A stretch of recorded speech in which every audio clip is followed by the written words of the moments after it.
So I actually was drawing stuff and explaining it, and then I realized that I did not actually start recording.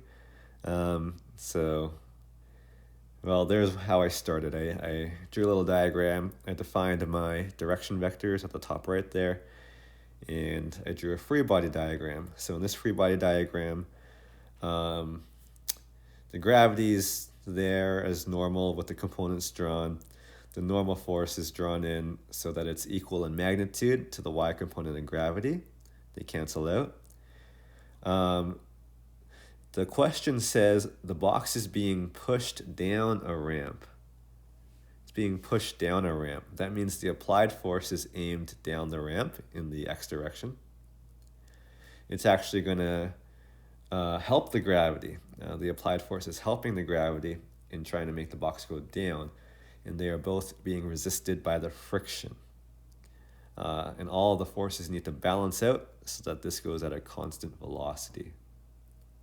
So equation-wise, in the y direction, I'll have my normal force balancing out with the y component of gravity. And I'm going to just go ahead and replace the y component of gravity with its formula, mg cosine theta. Now for the x direction, we need them to balance as well. So in this case, the two that are pointing down the ramp, which would be the applied force, as well as the x component of gravity, those two in total are going to be balanced out by friction.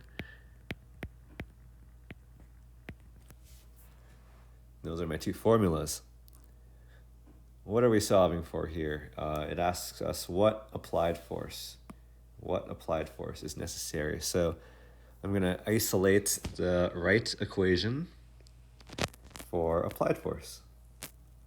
So that's just subtracting the FGX on both sides.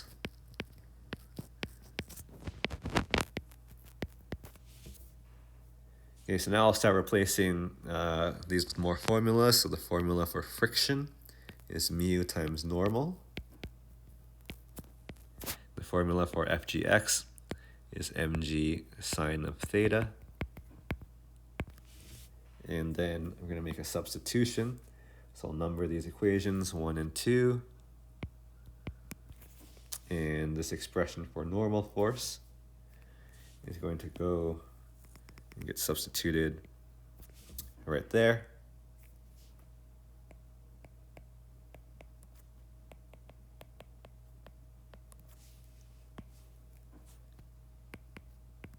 So that's going to make this fairly big. That's okay.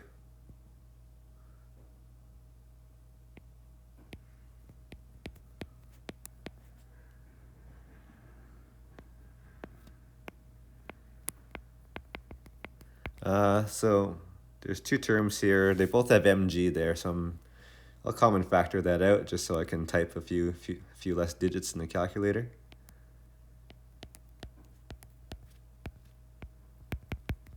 So that's just common factoring. Now I'll fill in the values. So mass of 30, 9.8 for g, 0.22 for mu, cosine of the angle 8 degrees minus sine of 8 degrees. Okay, let's see what that gives us.